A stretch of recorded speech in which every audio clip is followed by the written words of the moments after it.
الله نحمده ونستعينه ونستغفره ونؤمن به ونتوكل عليه ونعوذ بالله من شرور أنفسنا ومن سيئات أعمالنا من يهده الله فلا مضل له ومن يضلل فلا هادي له ونشهد أن لا إله إلا الله وحده لا شريك له ونشهد أن سيدنا ومولانا محمدا عبده ورسوله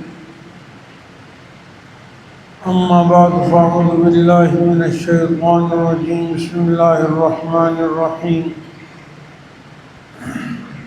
إن الإنسان لربه لكنود وقال تعالى في مقام آخر إن الإنسان لظلوم كفار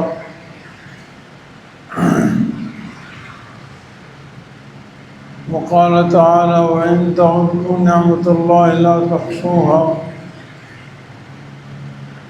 صدق الله العلي العظيم وصدق رسوله النبي الحبيب الكريم ونحن على ذلك لمن الشاهدين والشاكرين والحمد لله رب العالمين سبحانه وتعالى اللهم صل على محمد وعلى آل محمد كما صليت على إبراهيم وعلى آل إبراهيم إنك حميد مجيد اللهم بارك على محمد وعلى آل محمد كما باركت على إبراهيم وعلى آل إبراهيم إنك حميد مجيد رب اشرح لي صدري ويسر لي أمري واحلل عقدة من لساني يفقهوا قولي رب زدني علما رب زدني علما رب زدنی علما۔ ساری تعریفیں اللہ جل جلالہ کے لیے۔ اس کائنات میں صرف ایک اللہ عبادت کے لائق ہے، اللہ کے سوا کوئی عبادت کے لائق نہیں۔ وہ اکیلا ہے، بے نیاز ہے، نہ وہ کسی سے پیدا ہوا نہ اس سے کوئی پیدا ہوا، نہ اس کے کوئی مثل ہے نہ کوئی اس کے ہم شکل ہے، نہ نظیر ہے نہ مشابہ ہے۔ اس کی ذات جیسی کوئی نہیں۔ وہ اپنی ذات میں ایسے ہے جیسے وہ خود جانتا ہے۔ اللہ تعالیٰ کے سوا ساری مخلوق اللہ تعالیٰ کی حقیقت کو پہچاننے سے قاصر ہے۔ ساری کائنات کا نظام وہ اکیلا چلاتا ہے۔ اللہ تعالیٰ کی بے شمار نعمتیں ہیں اور اللہ تعالیٰ اپنی نعمتوں کے شکر کا ہم سے مطالبہ کرتے ہیں۔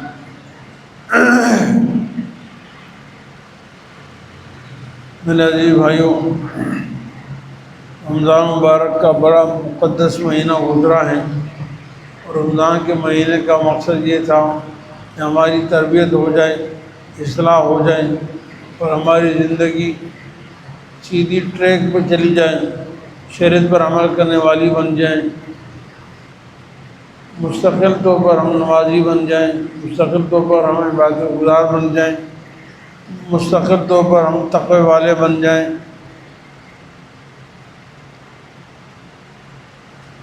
لیکن ہمارے مزاج اس کے برخلاف ہے۔ ہم کہتے ہیں بس رمضان میں عبادت کر لی۔ میرے عزیز بھائیو، یہ مقصود نہیں کہ ہم نے رمضان میں کتنی عبادت کی، مقصود یہ کہ رمضان کے بعد اس عبادت پر کتنا قائم رہے، کتنا عبادت پر قائم رہے۔ ہم نے رمضان کا شکر یہ ہے کہ رمضان کے جو تقاضے اس پر عمل کریں۔ رمضان کا اصل شکر یہ ہے کہ رمضان جس مقصد کے لیے آیا تھا وہ مقصد ہمارے اندر باقی رہے، وہ عبادت، وہ تلاوت، وہ ذکر، وہ اللہ کے احکام، شریعت کی پابندی، وہ تقوی ہمارے اندر باقی رہے۔ اگر وہ چیزیں ہمارے اندر نہیں ہیں تو پھر رمضان کا فائدہ نہیں۔ میرے عزیز بھائیوں، اللہ تعالیٰ ہمیں قرآن کریم کے ذریعے سے نصیحت فرماتے ہیں، اور ایسی نصیحت ہے کہ اس کائنات میں اتنا پیار محبت سے کوئی نہیں سمجھا سکتا جتنا قرآن کے ذریعے سے اللہ ہمیں سمجھاتے ہیں، پیار سے، محبت سے۔ میں ایک چھوٹی سی آیت پڑھی ہے آپ کے سامنے۔ اللہ تعالیٰ نے ایک صورت ہے سورہ عادیات جس کو کہتے ہیں، اللہ تعالیٰ نے گھوڑوں کی کئی خصلتوں کی قسم کھائی ہے۔ والعادیات ضبحا، ہانپتے گھوڑوں کی قسم کھائی۔ گھوڑا کتنا بڑا جانور ہے، طاقتور جانور ہے، دوڑنے میں تیز جانور ہے۔ ایک سانپ دیکھ لیں، چھوٹا سا سانپ ابھی یہاں آ جائے تو ہم سب دوڑنے لگ جائیں، ہم سب کی دوڑنے لگ جائیں، ہم سب اسے ڈرتے ہیں کہ ایک اتنا بڑا جانور گھوڑا، آپ اس پہ سوار ہو جائیں اور اس کو دوڑائیں، وہ آپ کے تابع ہو کر دوڑ مارتا ہے، ہانپ رہا ہے، زبان اس کی باہر آ رہی ہے، ہانپ رہا ہے، تھک جاتا ہے، لیکن وہ آپ کے حکم کی عدولی نہیں کرتا۔ اس کو پتہ ہے کہ میرے اوپر جو سوار ہے یہ میرا مالک ہے، کہ مجھے چارہ رہتا ہے، مجھے پانی پلاتا ہے، میری خدمت گزاری کرتا ہے، میری پرورش کرتا ہے۔ اللہ تعالیٰ فرماتے ہیں گھوڑے کی وفا کو دیکھو، والعادیات ضبحا، قسم کھائی اللہ نے ہانپتے گھوڑوں کی۔ مجاہد کے گھوڑا ہو جہاد کرتے ہوئے کیا کرتا ہے، اور ایسے عام حالات میں گھوڑے کس طرح چل رہے ہوتے ہیں، کتنی وفادار ہوتے ہیں۔ والعادیات ضبحا فالموریات قدحا، پھر ٹاپ مارتے ہوئے آگ نکالتے ہیں، اتنا زور سے پاؤں مارتے ہیں پتھروں پر کہ پتھر سے آگ کی چنگاری نکل جاتی ہے، زور سے پاؤں مارتے ہیں صرف آگ کی چنگاری نکل جاتی ہے، اس قدر تیز دوڑتے ہیں اور اپنے مالک کے ساتھ وفا شاعری کا اعلان کرتے ہیں۔ اور جب آپ کو دشمن پر حملہ کرنا ہو تو ان کو پرواہ نہیں، صبح یا شام وہ حملہ آور ہوتے ہیں۔ اور فالمغیرات صبحا، صبح سویرے رات کے اندھیرے میں بھی آپ ان کو کہو چلو دشمن پر حملہ کرنا ہے، وہ یہ نہیں کہتا کہ بھائی میری نیند خراب ہو رہی ہے، میں آرام کر رہا ہوں، یہ سونے کا ٹائم ہے، بلکہ صبح سویرے جا کر دشمنوں پر حملہ آور ہو جاتے ہیں۔ فالمغیرات صبحا فاثرن به نقعا، ایسے دوڑتے ہیں کہ پورے راستے پر وادیوں میں صحراؤں میں غبار اڑ جاتا ہے، غبار پورا غبار ہی غبار، گرد و غبار کے، اس کو پرواہ نہیں ہوتی میرے اوپر گرد و غبار لگ رہا ہے، میں تھک گیا ہوں، میں یہ صحرائے ویران یہ پہاڑ ہیں۔ فاثرن به نقعا فوسطن به جمعا، اور اپنے مالک کی اطاعت میں دشمن کے لشکر کے بیچ میں جا گھس جاتا ہے، دشمن کے لشکر کے بیچ میں جا کر گھس جاتا ہے۔ یہ گھوڑے کی وفا۔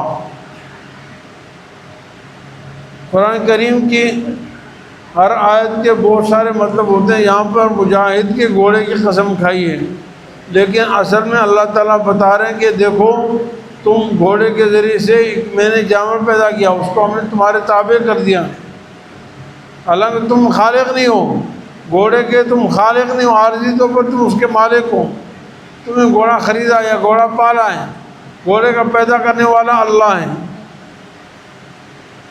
لیکن تھوڑی سی خدمت کرنے پر وہ گھوڑا تو آپ کے ساتھ اتنی وفا کا اظہار کرتا ہے، نہ صبح دیکھتا ہے، نہ شام دیکھتا ہے، نہ دشمن کو دیکھتا ہے، نہ دوست کو دیکھتا ہے، جہاں پر لے کے جاؤ وہاں جاتا ہے، ہانپ جاتا ہے، تھک جاتا ہے، لیکن پرواہ نہیں کرتا۔ ایک گھوڑے کی وفا دیکھو، اپنے مالک کا کتنا شکر گزار ہے، اور ایک تم اپنے آپ کو دیکھو، تمہارا مزاج کیا ہے۔ اللہ نے انسان کو پیدا کیا، ماں کے پیٹ میں نطفے سے پیدا کیا، پھر بچپن، پھر لڑکپن، پھر جوان، انسان کو جسم کے اندر کیا کیا نعمتیں نہیں دی، آنکھیں کتنی بڑی نعمتیں ہیں،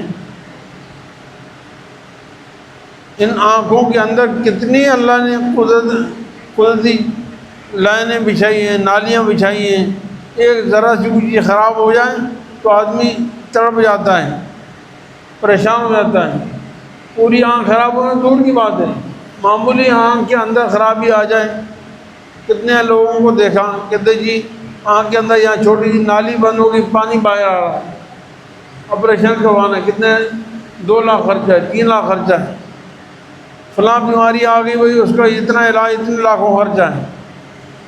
ایک آنکھ کے علاج پر ایک ڈاکٹر نہیں، سینکڑوں ڈاکٹر ہیں، ایک آنکھ کے پوری آنکھ کے ماہر نہیں ہے کہ فلاں ڈاکٹر اس کا ماہر ہے، فلاں ڈاکٹر اس کا ماہر ہے، فلاں ڈاکٹر اس کا ماہر ہے، فلاں ڈاکٹر پردے کا ماہر ہے، فلاں ڈاکٹر فلاں چیز کا ماہر ہے۔ ایک آنکھ اللہ نے اس میں کتنی کاریگری رکھی، صنعتیں رکھی. اللہ نے کان بنائے، اللہ نے ہاتھ دیے، اللہ نے زبان دی، زبان کے اندر ذائقے پیدا فرما دیے، اللہ نے پاؤں دیے، چل سکتے ہیں. دل، دماغ، گردے، پھیپھڑے، سب چیزیں اللہ نے صحیح دی. ان میں ایک چیز خراب ہو جائے تو انسان کو پتہ چلتا ہے کہ اس کی کتنی قیمتی چیز ہے، کتنی بڑی اللہ کی نعمتیں ہیں جو دن رات صبح شام چلتے پھرتے اٹھتے بیٹھتے سوتے جاگتے اللہ کی نعمتیں ہمارے اوپر ہیں. لیکن اس کے باوجود ہمیں میرا اور آپ کو مزاج کیا ہے؟ اللہ نے گھوڑوں کی قسمیں کھا کر فرمایا ان الانسان لربہ لکنود، بے شک انسان اپنے رب کا بہت بڑا ناشکرا ہے. ان الانسان لربہ لکنود، بے شک اللہ تعالیٰ فرماتے ہیں انسان اپنے رب کا بڑا ناشکرا ہے، بہت بڑا ناشکرا ہے. کنود کا معنی بہت زیادہ ناشکرا ہے، شکر نہیں ادا کرتا. اور کنود کا ایک معنی بخیل ہے، ناشکرا بھی ہے بخیل بھی ہے. حدیث میں آتا ہے کنود شخص کو کہتے ہیں جو اکیلے کھاتا ہے، غلاموں کو مارتا ہے، بخل سے کام لیتا ہے، خرچ نہیں کرتا، اور جو کچھ اس کے پاس ہے وہ سمجھتا ہے یہ میرا کمال ہے. آج میرے بھائیو اللہ کی بے شمار نعمتیں ہیں، ہم بھی آج یہی سمجھتے ہیں کہ یہ میرا کمال ہے. اللہ نے مال دیا کہ یہ اللہ کی امانت ہے، کہتے ہیں نہیں یہ میرا کمال ہے. مجھے اپنے علم سے، اپنے فن سے، ہنر سے، میری محنت سے، میری سمجھداری سے، میری ہوشیاری سے مال ہے. ابھی دماغ پھر جائے پتہ چل جائے گا کتنا ہوشیار ہے، ابھی آنکھیں خراب ہو جائیں پتہ چل جائے گا کتنا کمالات ہیں. بھائی آپ نے اگر ڈاکٹری سے کمایا ہے، ہنر سے کمایا ہے، ملازمت سے کمایا ہے، یہ تو سوچیں یہ سارے کمالات کس نے دیے ہیں؟ اس کی صلاحیت کس نے پیدا کی ہے؟ ساری صلاحیت اللہ تعالیٰ نے پیدا کی ہے.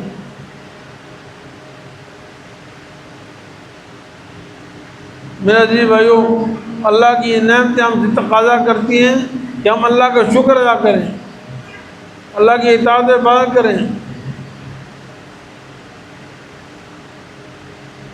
حضرت داؤد علیہ السلام نے قوم سے فرمایا اعملوا آل داؤد شکرا، اے داؤد علیہ السلام کی قوم عمل کرو شکر کے لیے. شکر کا اصل طریقہ کیا ہے کہ انسان عمل کر کے دکھائے، عمل کرے، نماز پڑھ کے دکھائے یہ شکر ہے، روزہ رکھ کے دکھائے یہ شکر ہے، حج کر کے دکھائے یہ شکر ہے، سچ بولے یہ شکر ہے، جھوٹ سے بچے یہ شکر ہے، حرام سے بچے یہ شکر ہے، کسی پر ظلم نہ کرے یہ شکر ہے. عمل کرو، عمل. کردار کے غازی بنو، صرف گفتار کے غازی نہیں، منہ سے کہنا کافی نہیں، عملی زندگی اختیار کرو. اعملوا آل داؤد شکرا. اب اللہ نے کھلایا پلا پوری رات نیند، مزے کی نیند سلایا، صبح کو نماز نہیں پڑھ رہا، 10 بجے اٹھ کے خراٹے لیتے ہوئے اٹھتا کہتا الحمدللہ. یہ الحمدللہ ہے، یہ اللہ کا شکر ہے جس رب نے پوری رات نیند سلوایا. یہ رات ہسپتال میں بھی آ سکتی تھی، یہ رات تھانے میں جیل میں بھی آ سکتی تھی، یہ رات کسی مصیبت میں بھی آ سکتی تھی. اللہ نے سکون سے آرام سے گھر میں لیٹایا، کوئی پریشانی نہیں، کوئی بڑی عذاب نہیں آیا، کوئی مصیبت نہیں آئی، کوئی دشمن نہیں آیا، کوئی چور ڈاکو نہیں آیا. سکون سے اللہ نے رات بھر سلا دیا. اور مجھے پرواہ نہیں، صبح مؤذن کہتا اللہ اکبر اللہ اکبر حی علی الصلاۃ الصلاۃ خیر من النوم. آؤ نماز کی طرف، آؤ کامیابی کی طرف. نماز نیند سے بہت بہتر ہے، لیکن میں بستر پہ لیٹا ہوں. نماز نیند سے بہت بہتر ہے، الصلاۃ خیر من النوم. میں کہتا ہوں نہیں، میری نیند بہت زیادہ قیمتی ہے نماز سے. زبان سے نہیں کہتا، عملاً کہہ رہا ہوں. اگر مجھے نماز کی قیمت معلوم ہوتی تو میں مسجد آ جاتا، میں آرام سے لیٹا نہ رہتا، میں سویا نہ رہتا. نبی کریم صلی اللہ علیہ وسلم نے فرمایا منافق، دیکھو میں اگر کسی کو کہوں گا بھائی تم منافق ہو، نعوذ باللہ، کسی کو میں اگر کہہ دوں تو سیخ پا ہو جائے گا. اور دعوے کے طور پر تو ہم سے بڑا مسلمان کوئی نہیں، مرنے کے لیے تیار ہو جائے گا، مارنے کے لیے تیار ہو جائے گا۔ لیکن نبی کریم صلی اللہ علیہ وسلم نے فرمایا کہ منافق کو پہچاننا ہو دو علامتیں، دو منافق کو پہچاننا ہو تو دو علامتیں ہیں، عشاء کی نماز اور فجر کی نماز بھاری ہوگی۔ منافق پر عشاء اور فجر کی نماز کیا ہوگی؟ بھاری ہوگی۔ آج میں اور آپ اپنے گریباں کو جا کے ہماری کیا حالت، عشاء کی نماز اور فجر کی نماز پڑھنا بھاری ہو، عشاء کی نماز پورے دن کام کیا تھکے ہوئے نماز چھوڑ دی اور فجر نیند میں گزار دی۔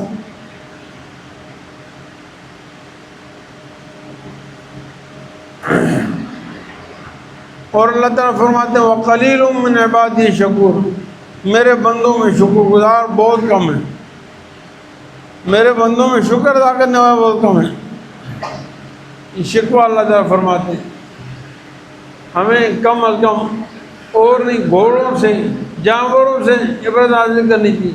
ایک جانور کتنا وفادار ہے، اللہ تعالیٰ حضرت قرآن کریم میں حضرت ہود علیہ السلام کا واقعہ بیان فرماتے ہیں۔ حضرت ہود علیہ السلام نے قوم عاد جو بڑی جنگجو بڑی طاقتور قوم تھی، بڑے لمبے لمبے قد تھے ان کے، 60 70 100 فٹ کے لمبے قد تھے۔ قرآن نے ان کو کھجور کے تنوں سے تشبیہ دی، کھجور کے تنوں سے، کھجور کے لمبے لمبے درخت ہوتے ہیں نا اس کے ساتھ تشبیہ دی ہے، ایسے لمبے لمبے قد تھے۔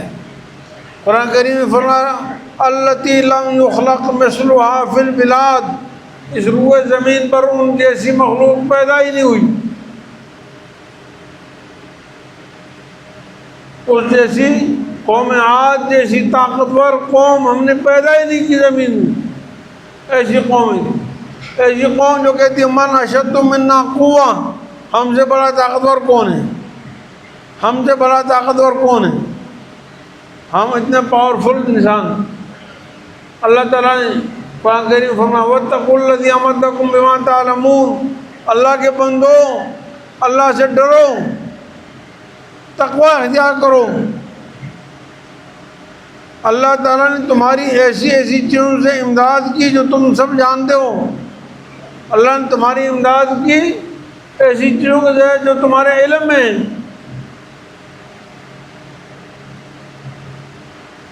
کیا یہ ساری چیزیں جو میں نے بھی گنوائی، اللہ نے ہمیں آنکھیں دی، اللہ نے ہمیں زبان دی، اللہ نے ہاتھ دیے، کان دیے، یہ روشنی دی، دن دیے، یہ رات دیے، صبح شام دیے، ساری اللہ کی نعمتیں ہیں، ظاہری نعمتیں، آفاقی نعمتیں، جسمانی نعمتیں، شخصی نعمتیں، عالمی نعمتیں۔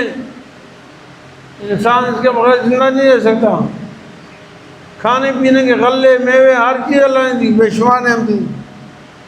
امدکم بانعام و بنین، اس کے علاوہ اللہ نے تمہیں چوپائے دیے، چوپایوں کو اللہ نے تمہارے مسخر کر دیا۔ سخر لکم الانعام، چوپائے تمہارے تابع ہو گئے، تم ان کے اوپر سوار ہو جاؤ۔ اتنا لمبا ترنگا ٹیڑھا ویڑھا اونٹ، قرآن کہتا ہے دیکھو عبرت کے لیے، افلا ينظرون الى الابل کیف خلقت، یہ اونٹ کیسی شکل کا بنا ہوا ہے، اس کی ہر ہڈی ہر کال ٹیڑھی ہے،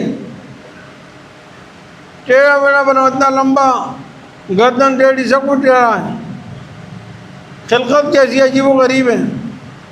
لیکن اللہ تعالیٰ نے اس اونٹ کو انسان کے تابع ایسے کر دیا کہ 100 اونٹوں کو ایک بچہ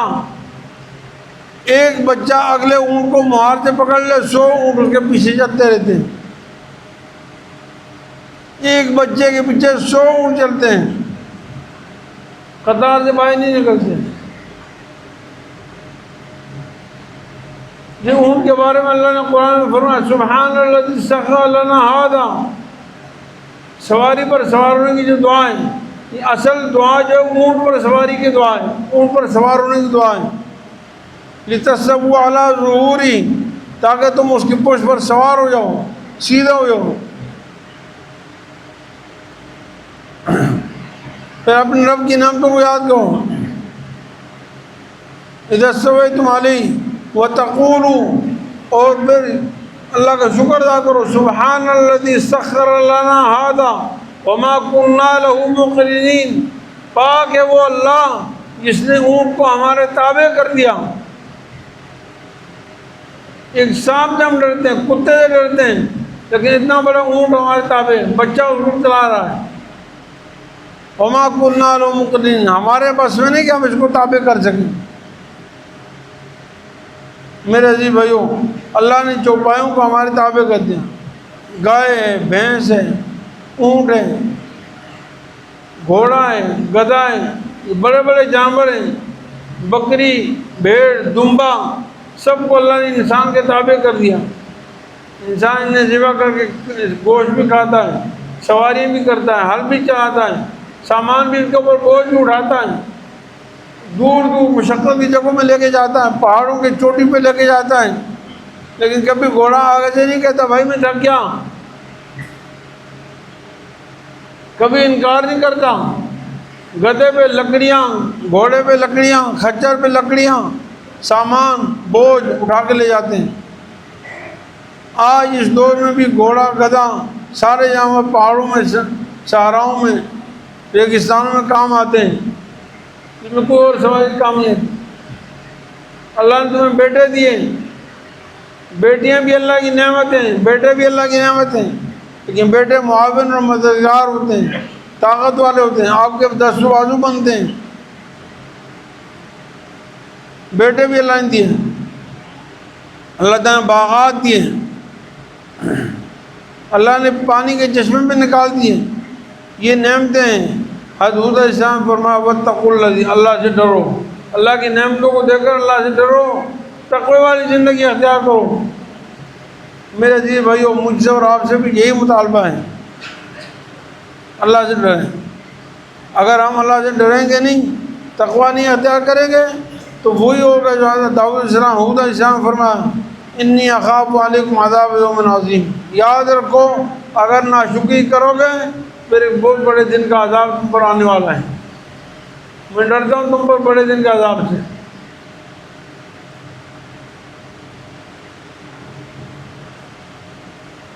ساری کائنات اللہ کی مٹھی میں ہے.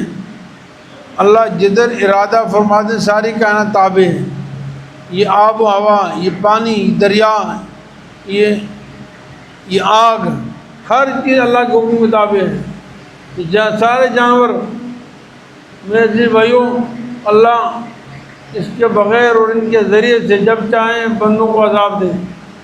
اللہ قادر ہے, لیکن وہ رحیم ہے, وہ کریم ہے, وہ مہربان ہے, وہ رؤوف الرحیم ہے, ہم پر عذاب نہیں بھیجتا.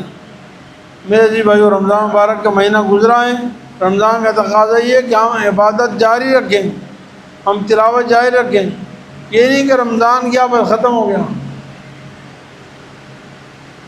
رمضان اس لیے آیا کہ ہم متقی بن جائیں. اگر ہم نے رمضان میں نمازیں پڑھی اور ابھی چھوڑ دی تو کوئی فائدہ نہیں ہوا. یاد رکھیں, دھوکہ مت دیں اپنے آپ کو. کھاتے ہم سارے سال ہیں, پیتے ہم سارے سال ہیں, صحت کی ضرورت ہمیں سال بھر ہے, ہمیں آنکھوں کی ضرورت سال بھر ہے, کان کی ضرورت سال بھر ہے. ہر چیز اللہ کی, ہر نعمت ہمیں ہر وقت چاہیے, لیکن اللہ کی عبادت ہم صرف رمضان میں کریں, کون سا انصاف ہے؟ ہم اللہ کی عبادت صرف ایک مہینے کے لیے کریں.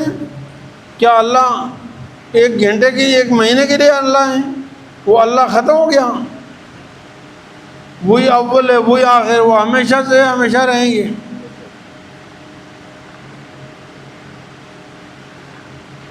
فرض عبادت تو فرض ہے بھائی, فرض تو فرض ہے, حرام تو حرام ہے. فرض سے ہمیشہ, فرض کی پابندی ضروری ہے, حرام سے ہمیشہ بچنا ضروری. اللہ تعالیٰ کو نفلی عبادت بھی وقتی طور پر پسند نہیں ہے. نفلی عبادت جو آپ اپنے اختیار سے مرضی سے کرتے ہیں, نفلی عبادت بھی اللہ کو وہ پسند ہے جو ہمیشہ ہو. میری بھائی سمجھ میں آئے بھائی؟ بھائی فرض تو ہمیشہ کرنا ہے, حرام سے ہمیشہ بچنا ہی ہے, لیکن اللہ کو نفلی عبادت بھی وہ پسند ہے جو ہمیشہ ہو. جو نفلی عبادت کبھی کبھی ہو یا سال میں ایک آدھ ہو, اللہ کو پسند نہیں ہے.